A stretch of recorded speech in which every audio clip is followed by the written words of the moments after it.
이번엔 목으로 한번 넘어가 볼까 해요. 일단 목 안쪽에 있는 편도 자주 붓고 좀 아파서 애물단지 취급을 받곤 하는데요. 편도는 우리 몸에서 정확히 무슨 일을 하죠? 편도는 보통 편도라고 별도로 알고 계시는 경우가 많은데 임파선이에요. 음, 보통 목에 임파선이라고 이렇게 붙는다고 네, 오시는 경우 있잖아요. 그래서 이제 구강이 입 안이나 코 이런 데가 세균이나 이렇게 염증들이 가장 들어올 수 있는 입구다 보니까 네. 코 뒤에는 코편도라고 해서 아데노이드 임파선 조직이 있고 이제 목에는 편도라고 해서 임파선 조직이 있고 그냥 외부 감염에 대해서 그 방어 역할을 음, 하거나 아니면은 그런 나쁜 세포들을 좀 이렇게 걸러내는 역할을 하는 네. 파수꾼이라고 생각하시면 좋을 것 같습니다. 아, 네.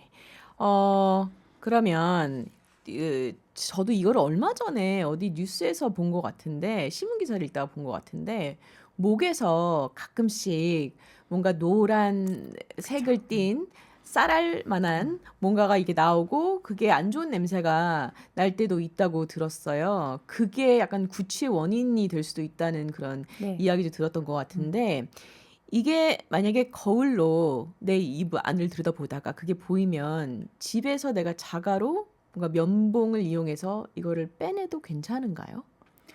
일반적인 경우는 하지 말라고 합니다. 네. 왜냐하면 면봉으로 찌르다가 그 상처가 네. 나거나 혹은 상처가 나서 피가 나면 이제 2차 감염이 되거나 하는 경우가 있을 수 있기 때문에 이제 병원을 와서 제거를 하라고 일단 보통 권고는 하는데 실제로 이제 오시는 환자분들 보면 본인이 빼다가 네. 안 되면 빼러 오시는 근데 분들이 이게 좀 뭐예요, 많긴 선생님, 하거든요. 정확하게? 네네.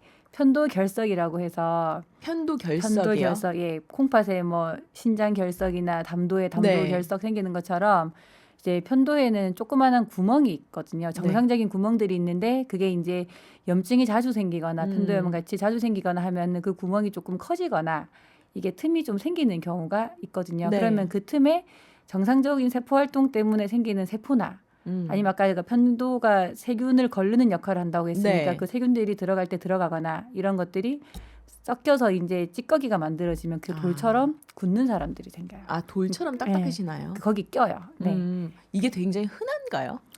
대부분의 사람들이 이런 것들을 갖고 있나요? 아니면은 뭐 그게 편도 틈은 네. 누구나 있는 거기 때문에 음. 누구나 낄 수 있어요. 네. 다만 어떤 사람은 그걸 불편해하고 진료보다 보면 결석이 이만한 게 있는 사람들이 있거든요. 이만해요? 편도에 얼마네요? 한 1cm 정도 되는 큰 네. 결석이 그냥 봐도 이렇게 툭 튀어나와서 보이는 분이 있는데 제가 아. 그걸 빼서 보여드리면서 네. 안 불편하세요? 하면 모르겠는데요? 이렇게 얘기하시는 어. 분들이 계세요. 아 그래서 그게 어떻게 안 불편할 수가 그러니까 있죠? 그게 사람마다 좀 다르고 제가 생각하는 음. 거는 그러니까 일단 편도에 그런 공간이 있을 때 그 편도와라고 하는 공간에 이제 음식물 찌꺼기 같은 게 끼면서 이제 결석이 생길 수는 있는데 네.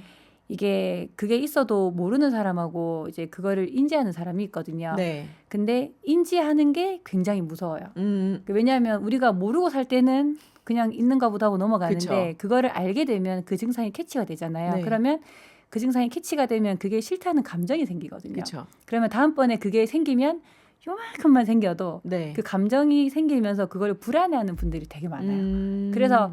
병원을 조금 더 자주 오시거나 많이 오시는 분들이 많은 것 같아요. 그건 내 아. 병의 개념은 아니기 때문에 네. 그냥 문, 제거만 하면은 그쵸. 되는 예, 건가요? 문제가 되지는 않는데 근데 제거하면 어차피 또 생기거든요. 그 틈은 음. 계속 남아 있기 때문에 네네. 예. 그래서 그게 알겠습니다. 문제인 것 같습니다. 살다 보면 정말 불편한 맞습니다. 생각하지도 네. 못했던 그런 것들이 뭐 증상들이 음. 생기기도 하고 이것도 그중에 하나인 것 같아요. 어, 이런 질문도 굉장히 많이 받아요. 목에 가래가 낀 것 같은데 뱉어지진 않고 목소리도 자주 쉰다. 근데 이게 목이 아니라 위장 문제일 수도 있다고요? 네, 많이 오십니다. 그 역류성 인후두염 그리고 많이 알려진 건 역류성 식도염이라고 음, 해서 역류성 식도염이 있는 분들은 이제 보통 목에 이물감이 있을 때 위산 역류 때문이다 이렇게 말씀을 드리면 잘 받아들이지 않는 경우도 좀 많거든요. 네, 왜냐하면 신물이 올라오거나 네, 아니면 이렇게 위에 대한 불편함이 난 하나도 없는데 음, 목이 불편한 게 왜 위산 때문이냐라고 놀라는 분들이 좀 많기는 해요. 근데 네네네. 위산이 역류를 하면서 이 식도가 길잖아요. 그래서 하부 식도가 아니고 네, 이 상부 식도 바로 옆에 후두가 같이 붙어 있거든요. 옆에. 네, 그래서 그 상부 식도가 조금 문제가 있으면 위산이 역류를 하면서 사실은 생기지 않을까라고 생각하는 부분이 있어서 이게 위산 역류가 되는 경우에 목이 불편한 경우가 생각보다 많습니다. 아, 생각보다 네. 많나요? 그리고 처음에는 대부분 감기로 생각을 하시거든요. 목이 아무래도 불편하거나. 그쵸. 예. 근데 감기 치료를 했는데도 뭔가 낫지 않는다거나 뭔가 다른 증상은 없는데 목만 불편하시거나 목이 쉬어 있거나 하는 네. 경우에는 일단 의심을 해볼 수 있을 것 같아요. 동료 중에도 있었던 것 같아요. 그러니까 네. 감기가 아닌데 맞아요. 계속 잔기침을 하고 네, 꽤 많습니다. 많이. 네. 그래서 병원에 갔더니 이게 역류성 식도염이라는 그런 진단을 받았습니다. 그러면 그거는 약을 먹으면 이제 치료가 되는 건가요? 위산 역류 때문에 생기는 경우니까 보통 위산 억제제 처방을 많이 네. 하게 되고 한 2, 3개월 정도 사용하면 꽤 보통은 긴 좋아집니다. 기간 동안. 네, 이게 순식간에 단기간에 생긴 증상이 아니고 네. 보통 만성적으로 서서히 일어나는 증상이라고 생각을 하기 때문에 보통 치료 기간은 그 정도 해서 합니다. 이 위산이 계속 자극해서 네. 발생하는 거죠. 그래서 자꾸 자극해서 생기는 거니까 약도 중요한데 네. 식습관이나 식습관. 네, 생활 습관 관리가 정말 중요합니다. 네, 야식 드시고 바로 주무시는 네, 야식하고 분들. 네, 그다음에 먹고 누워 있는 사람들 네. 그리고 요새 불규칙한 식사 습관들 바쁘니까 대충 먹고 일하시는 분들 많잖아요. 네. 편의점 이런 거 많이 그쵸. 먹고. 네. 네. 이런 질문도 있어요. 감기에 걸린 것도 아닌데 쉰 목소리가 오래 갈 때가 있다고. 혹시 큰 병은 아닐지 걱정이 되는데 이게 단순 목감기랑은 어떤 차이가 있을까요? 일단 감기 걸리면 신목소리가 생기는 경우가 굉장히 흔해서 네. 이제 감기 증상이 있으면서 목이 쉬는 경우에는 사실은 그렇게 걱정하실 필요는 없거든요. 근데 이제 감기 증상이 없는데 보통 그 전에 소리를 크게 질렀거나 네. 아니면 이제 학교 선생님 아니면 노래 부르시는 가수 이런 목을 식으로 많이 쓰시는 네. 분들. 그다음에 목을 많이 쓰시는 분들이 다른 증상이 없는데 자꾸 목이 쉬기 시작하면서 목소리가 안 나오면 네. 보통 제일 흔한 거는 이제 성대의 결절하고 이제 성대의 폴립 네. 생기는 경우가 많습니다. 저도 목을 정말 많이 쓰거든요. 네. 네. 그래서 저도 이런 증상을 좀 겪어본 적이 있는 것 같은데 조금 또 목을 또 안 쓰면 네. 회복이 되곤 하더라고요. 네, 맞습니다. 네. 쉬어지면 보통은 좋아집니다. 네. 과저형에서 생기는 경우에는. 네. 그러면 이게 단순 목감기가 아니라는 걸 알기 위해서는 이게 너무 오래 지속되면은 그때는 이제 병원에 가야 될 때인가요? 보통 한 2주 정도 넘어갔는데도 목소리가 회복이 안 되면 네. 감기 걸리신 분이 2주 정도 목소리가 회복이 안 되는 경우는 거의 없거든요. 그 진료를 해보면. 네. 그래서 저 같은 경우에는 뭐 한 2주 정도 봤는데 목소리가 계속 쉬어 있다 하면 오시면 좋을 것 같고 네. 대부분 환자분들이 이게 크게 불편하진 않은데 목만 쉬어 있으니까 한두 달 정도 계셨다 오세요. 참으시다가. 계속 목소리가 안 돌아옵니다. 네. 하고 기본 한 2달은 계셨다가 네. 오시는 경우가 많습니다. 알겠습니다. 네. 선생님, 우리의 목 건강을 위해서 이것만은 절대 하지 마라. 전문의 입장에서 어떤 최악의 습관 딱 한 가지만 꼽는다면 무엇이 있을까요? 당연히 음주랑 흡연. 음주와 흡연은 음주와 흡연. 네. 네. 모든 만병의- 선생님들이 네. 제가 생각을 해봤는데 목에 안 좋은 거는 술하고 흡연이 제일 안 좋은 것 같습니다. 흡연은 이해가 돼요. 왜냐면 어쨌든 간에 그 담배 연기를 어쨌든 간에 넘기는 거니까. 근데 음주는 왜 안 좋을까요? 음주는 일단 먹고 주무시면 유산염류 생겨서 목에 이물감 생기거나 네. 하는 경우가 되게 많고 그다음에 술을 드시게 되면 점막의 선모 기능이 떨어지는 경우 되게 많거든요. 그리고 내가 술 먹고 잤는데 다음날 감기 걸렸다 이런 사람들 되게 많이 오잖아요. 네. 네. 이렇게 선모 기능이 떨어지면 면역 기능이 떨어지기 때문에 아무래도 선생님, 감기나 이제 이런 것들이 좀 걸릴 확률이 있는 것 같습니다. 궁금한 게 있어요. 저는 집안에 이게 너무 난방을 너무 세게 하는 걸 별로 안 좋아하거든요. 건조한 게 너무 싫어서.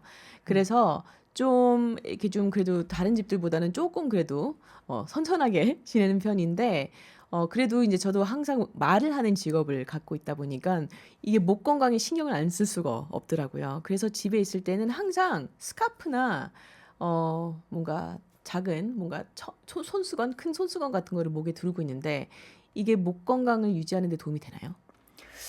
그 생각은 저는 해본 적은 없는데 네. 근데 결국 스카프나 이런 걸 두르면 네. 목이 제 개인 생각입니다. 목이 따뜻해지잖아요. 그쵸. 그러면 따뜻해지면은 이제 혈액순환이나 이런 것들이 좋아질 거기 때문에 순환이 좋다는 거는 결국 건강해진다는 소리거든요. 네. 그래서 저는 그걸 해서 나아진다는 건 아니겠지만 네. 그걸 하면 도움은 되는 것 같아요. 네. 알겠습니다. 네. 자, 이제 청취자분들의 문자를 한번 저희가 살펴볼게요. 여기 7927님께서 이런 질문을 보내주셨네요. 코에서 염증인지는 잘 모르겠는데 콧물은 아니라고 하세요. 씻고 나오려고 하거나 한 번씩 코에 갑자기 뭐가 있는 것처럼 답답해서, 그러니까 코에 갑자기 콧물이 있는 것처럼 답답해서 코를 풀면 이상한 덩어리지게 투명색이라고 합니다. 이런 게 나오는데 콧물은 아니고 그게 나온다고 해요.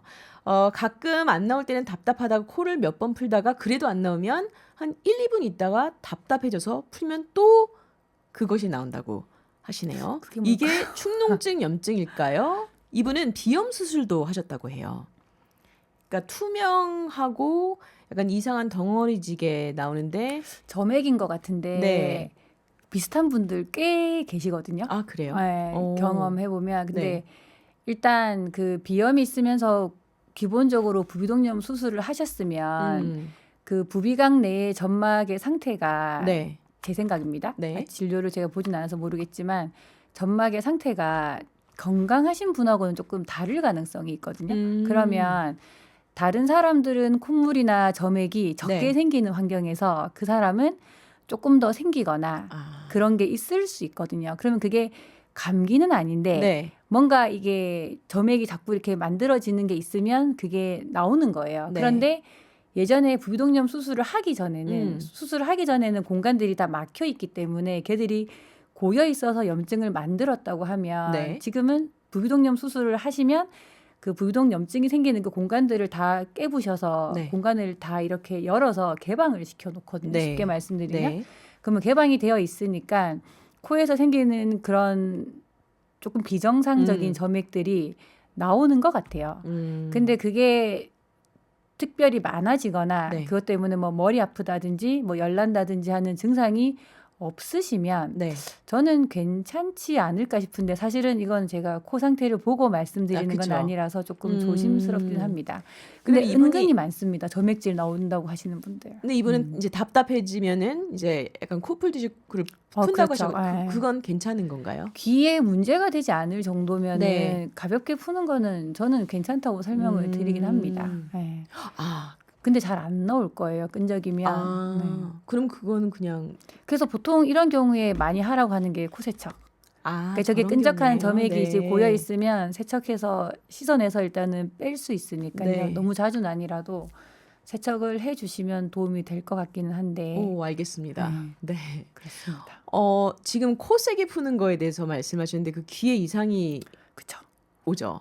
그게 그래서- 코랑 귀가 연결돼 있습니다. 네. 그래서 저희 집에 같이 있는 어떤 분도 코가 막히면 그렇게 세게 풀거든요. 시원하다고. 많습니다. 그렇게 안 하는 게 좋겠죠. 당연하죠. 네. 귀가 다칠 수 있습니다. 선생님, 조용한 곳에 있다 보면 종종 귀에서 뭔가 삐 하는 소리가 들린다. 라는 분들도 계시는데 이게 뭔가요? 평생 안 났나요? 이런 질문이 있어요. 보통 이명이라고 얘기를 네. 많이 하는데 실제로는 소리가 없는데 귀에서는 이제 삐 소리라든지 슉슉 쉬 하는 바람 소리라든지 네네. 무슨 볼라 돌아가는 소리 들린다, 매미 소리 들린다 하시는 분들이 음. 있거든요. 그게 보통 이제 없는 소리를 나만 주관적으로 느끼는 현상을 보통 이명 현상이라고 하고 네. 이제 이명이 그런 이명만 있는 건 아니지만 이제 타각적인 이명은 제외한다고 하면 이제 그런 경우에는 이제 보통 청력 손상이 생기는 분들 중에 네. 뇌가 어떤 이상 기전이 생기면서 이제 생기는 경우가 많다고 하거든요. 그래서 요새 많이 설명하는 거를 들어보면 정상적으로 귀는 어떤 그 특정 소리가 들어오면 소리가 이만큼 들어오는구나 하고 이제 인지를 하고 있는데 네. 청력이 점점 떨어지면 작은 소리를 못 듣게 되잖아요. 그쵸. 그러면 소리가 자꾸 들어오다가 안 들어오면 왜 얘네 안 들어오지? 이러면서 이제 뇌에서 스스로 소리를 만드는 거예요. 와. 그래서 이제 이게 나는 그 소리를 이제 듣고 있다. 느낀다고 해서 이제 보통 그렇게 설명을 요즘은 많이 하고 있습니다. 아, 예. 그렇군요. 그래서 예, 청력이 떨어지면서 음, 이제 뇌에서는 예, 이명이 들릴 수 있다라고. 그래서 사실은 귀의 문제인지 아니면 뇌에서 어떤 그런 소리가 전달되면서 문제가 되는 건지는 이게 뭔가 극도로 아직까지는 스트레스를 좀 많이 받으면 가끔씩 이런 소리가 들린다고 들릴 하는 수 있죠. 사람들도 네, 있거든요. 네. 네. 그거는 정상이라고 보통 봅니다. 아, 이게 스트레스가 네, 정말 무서운 게 제가 아는 어떤 분은 이게 굉장히 업무 양이 너무 어마어마하게 많아서 계속 과로를 하시다가 어느 날 갑자기 귀가 안 들리시는 지경까지 됐어요. 그런 현상도 가끔씩 발생하기도 하나요? 많이 와요. 네. 아, 그게 정말로 청력이 확 떨어지시는 네. 분들도 있고, 근데 사실은 스트레스 때문에 그 사람이 난청이 보통 저희가 돌발성 난청이라고 갑자기 네네. 떨어지는 청력은 돌발성 난청이라고 설명을 하는데 스트레스 때문에 난청이 생겼다라는 인과관계는 아직은 사실은 잘 모르거든요. 네. 근데 실제로 보면 스트레스 받아서 청력이 떨어진다고 얘기하시는 분들이 실제로 오시고 더 많은 거는 메니에르 병이에요. 그 아, 스트레스가 정말 많은 상태에서는 귀 안에 압력이 증가하면서 네. 순간적으로 귀가 먹먹해지면서 소리가 확 떨어지는 네. 증상이 실제로 있거든요. 네. 그리고 그런 분들은 보통 거의 대부분 그런 증상이 발생하기 전에 정말로 극심한 스트레스를 호소하시는 경우가 되게 많고 그게 음. 결국 극복이 안 되면 이제 직장을 관두시는 분도 저는 봤어요. 그 병 때문에. 그런 예. 병은 어떻게 치료를 하죠? 스트레스를 없애는 것밖에 없나요? 맞아요. 그 아, 스트레스를 조절해 주는 게 현재로서는 가장 좋은 치료라고는 알려져 있는데 네. 약물로 보통은 조절을 하긴 합니다. 근데 스트레스 음. 관리가 안 되는 상태에서는 기본적으로 약물로는 조절이 조금 잘 안 되시는 분들도 있고 그리고 그게 메니에르 한정에서는 이제 커피, 그다음에 짠 거 네. 이런 거는 조금 드시지 말라고 보통 아, 얘기를 합니다. 그게 알겠습니다. 혈압을 높이는 효과처럼 귀 안에 압을 높일 수 있는 쪽으로 작용할 수 있다고 아, 해가지고 네. 그렇습니다. 지금 커피 이야기 하셨는데요. 이게 5325번 님이요. 목에 꿀물이나 모과차가 좋다던데요. 괜찮은지요? 이렇게 보내주셨어요. 이건 제가 답변드리기 너무 어려운 질문인 것 네. 같은데 꿀물과 보통 모가가 이런 음료는 네네 좀 따뜻하게 마시잖아요. 그런, 그쵸. 그런 예. 게 뭔가 도움이 될 수 있을까요? 따뜻한 음료를 마시는 게? 꿀이 약간 그 음. 프로폴리스 같은 네. 성분이 있어서 기본적으로 목에 약간 좋은 성분이라고 알려져 있으니까 꿀이나 모가가 어떤 그런 목에 좋은 효과가 있다는 거는 예전부터 많이 알려져 있으니까 그걸 네. 드시는 것 자체는 상관은 없는 것 같아요. 저는. 아, 네. 근데 혈당이 문제라서 그쵸. 예. 당이 워낙 네. 많이 네. 함유되어 있기 때문에. 네. 네. 여기 6411번 님이요. 이하나 원장님 화이팅! 이렇게 문자를 저 아는 보내주셨습니다. 사람인가 봐요. 선생님 이런 질문도 있어요. 5살 아이가 자다가 갑자기 코피를 쏟곤 합니다. 음. 코를 판 것도 아닌데 왜 그럴까요?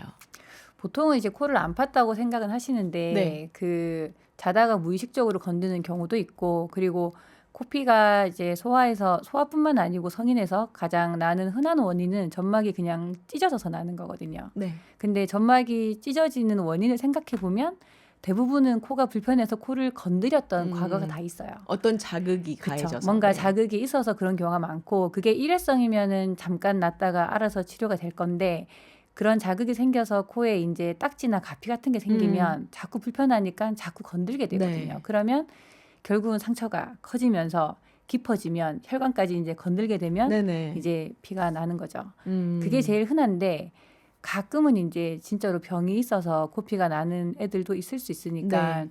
정말로 안 건드렸는데 코피가 너무 반복적으로 자주 난다. 그런 경우에는 일단은 혈액 검사를 해보시는 게 좋습니다. 네. 예. 알겠습니다. 혈소판 수치나 이런 거는 보시는 게 좋습니다. 네. 선생님, 이런 이야기도 많이 들으셨을 것 같아요. 약을 계속 먹고 있는데 감기가 걸려서 약을 네. 계속 먹는데 감기가 안 나. 네. 뭔가 내성이 생긴 것 같아. 약에 대한. 많이 오십니다. 이거 뭔가요, 어, 도대체? 약을 먹어도 감기가 안 날 수가 있나요? 있죠. 근데 일단 그거는 사실은 이게 병에 대한 이해도가 조금 달라서 네네. 딱 단순하게 말씀드리긴 좀 어려운데 음.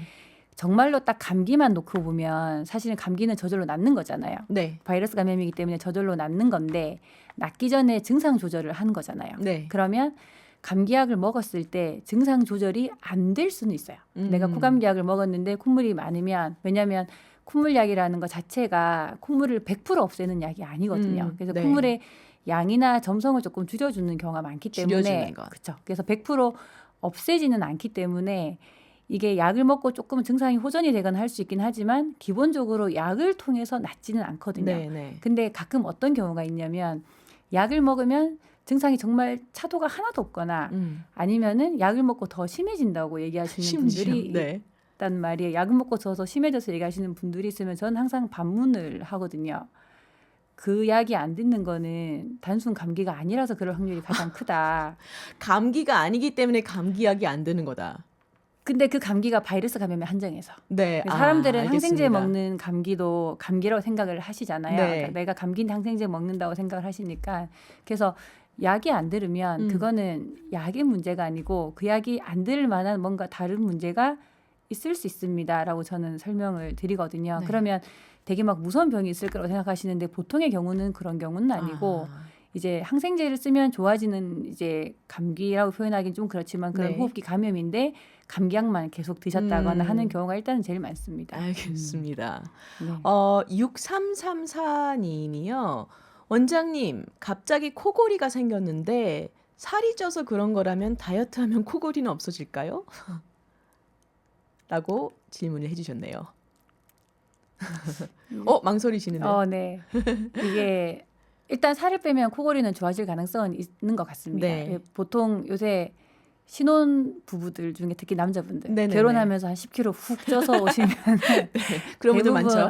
코골이로 오시고 하기 때문에 이게 그냥 근육의 긴장도가 유지가 되어 있는 상태만 확실하면 네. 체중 감량을 해주면 이제 코골이는 그 전보다는 확실히 좋아진다고 저는 생각을 합니다. 다만 완전히 없어지는지는 그거는 사실은 자신 있게 말은 못할 것 같습니다. 네. 노래방에서 고음 지르고 나서 목소리가 아예 갔습니다.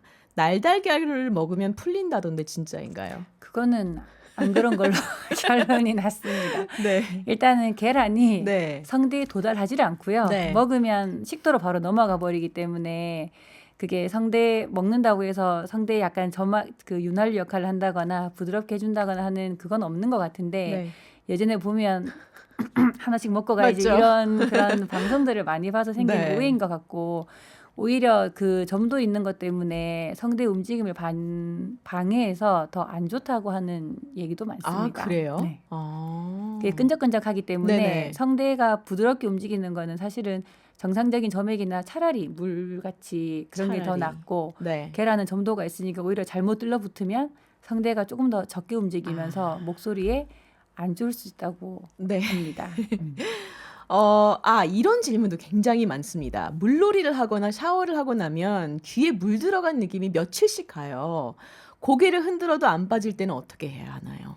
그때는 사실은 병원을 오시는 게 좋아요. 그러니까 왜냐하면 그 보통은 이거는 물이기 때문에 물은 증발을 하잖아요. 네. 그래서 보통은 있다가 없어지거나 아니면 이제 가령 고막 안으로 들어간다고 해도 그게 고막 안으로 들어간 물은 소량이면 거기 점막에서 흡수가 돼서 보통은 없어지거든요. 네. 그래서 문제가 안 자연적으로 되는데 이게 증발을 네. 하죠. 네, 보통 물은 증발을 하게 되어 있으니까 그래서 문제가 안 되는데 어떤 특정한 경우에는 그 물이 계속 물에 약간 우물 고인 것처럼 고여 있는 사람들이 있거든요. 네. 그러면 그게 물이 약간 제가 생각할 때는 얘네가 약간 표면 장력이 있어서 네. 이렇게 딱 붙으면 거기서 안 떨어지는 것 같아요. 네네. 그럴 때는 석션으로 제거해주면은 바로 좋아집니다. 네. 그래서 알겠습니다. 안 빠지는 느낌이 있을 때는 병원에 와서 제거하시는 게 좋고 더 그런 경우에 더 많은 케이스는 물이 있는 경우보다는 네. 이제 귀에 귀지가 있는 상태에서 네. 물이 들어갔어요. 팽창을 그쵸. 물이랑 귀지랑 섞이면서 얘네들이 뿌는 거예요. 그러면 그게 콱 막으면서 이제 네. 귀지가 막혀서 오는 경우도 사실은 굉장히 많습니다. 선생님 귀지 막히면 병원 가야 되나요? 막히면 사실 귀지가 저절로 걸어 나오지는 않을 거기 때문에 막혀 있는 귀지는 안 빠지거든요. 네. 그래서 그거는 병원에서 제거를 해주시는 게 맞는 것 같고 네. 그냥 일상적으로 생기는 귀지는 굳이 제거하러 병원에 오시는 건 음. 저는 아니라고 생각을 합니다. 귀지가 있는 게 건강한 거죠, 선생님? 네, 귀지는 백혈구 성분들이 있어서 귀를 네. 보호하는 역할을 같이 해줍니다. 그럼 반대로 귀지가 없는 사람은 이건 안 좋은 건가요? 귀지가 없으니까 무조건 안 좋다 이건 아닌데 네. 귀가 안 좋거나 외이도염이 자주 생기시는 분들을 보면 귀지가 네. 없어요. 아, 네. 귀를 알겠습니다. 너무 파서 귀가 맨들맨들해요. 광이 나는 것처럼 되게 어머나. 맨들맨들해요. 네. 피부가 조금 다르게 보입니다. 알겠습니다. 여기 6334번님이요. 요즘 주변에 B형 독감이 많은데 독감 예방 접종에도 걸렸어요. 걸리지 않으려면 예방 방법은 뭐가 있을까요? 라고 질문해 주셨는데 많은 분들이 궁금해하실 것 같습니다.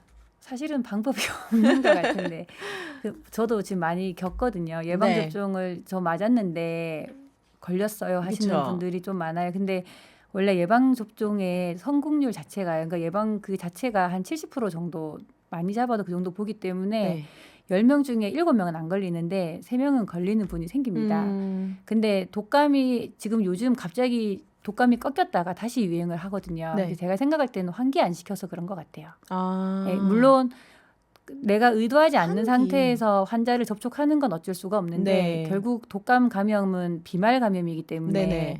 공간이 밀폐가 되어 있는 음. 상태에서 거기에 바이러스가 떠돌아 버리면은 얘는 제거할 방법이 없잖아요. 네. 근데 요새 추워서 문을 안 열거든요. 히터만 틀고. 그래서 독감 환자가 많이 늘어나는 거는 결국은 저는 날씨 때문에 이게 환기를 안 하면서 조금 더 많아지는 느낌이 있는 것 같고 네. 사실 뭐 접촉 안 하는 게 가장 좋고 손 자주 씻으세요 이런 거는 이제 코로나 이후에 저희가 너무 네. 많이 그쵸. 예, 너무 많이 알고 있는 지식이기 때문에 그거는 당연한 거고 음. 환기를 자주 시켜주시는 게 조금 춥더라도 지금은 가장 좋은 것 같습니다. 집보다는 공공생활하는 곳, 그 밀집되어 있는 사람들 네. 많은 곳, 네. 회사면 회사들 이런데 한 번 그쵸. 돌면 거기 쫙 퍼지거든요. 네. 네. 알겠습니다. 선생님 환기가 제일 중요한 것 마지막으로요. 같습니다. 네. 귀, 코, 목 중에 이 증상은 절대 참지 말고 바로 병원 가야 한다는 신호가 있다면 하나씩 말씀해 주실까요? 귀 같은 경우에는 되게 네. 간단한데 귀는 갑자기 소리 안 들리거나 혹은 갑자기 어지럽거나 네. 혹은 이명이 없었는데 갑자기 생기거나 하는 딱 증상이 되게 두드러지는 증상들이 있고 그런 게 있으시면은 바로 병원에 가서 난청이나 왜냐하면 난청이나 이런 신경학적인 증상들은 치료를 제때 안 해주면 회복이 안 되는 경우가 좀 있어요. 네. 그래서 그런 경우에는 이제 바로 병원을 가시면 좋고 코 같은 경우에는 사실 뭐 감기 때문에 병원을 오고 안 오고는 크게 상관은 없는 것 같은데 네. 이제 통증이 생기는 감기, 코에 막 부비동염 같이 앞통이 생기는 네. 통증이 생기는 감기는 이제 빨리 병원 오시면 좋을 것 같고 목은 숨이 답답한 경우. 알겠습니다. 네.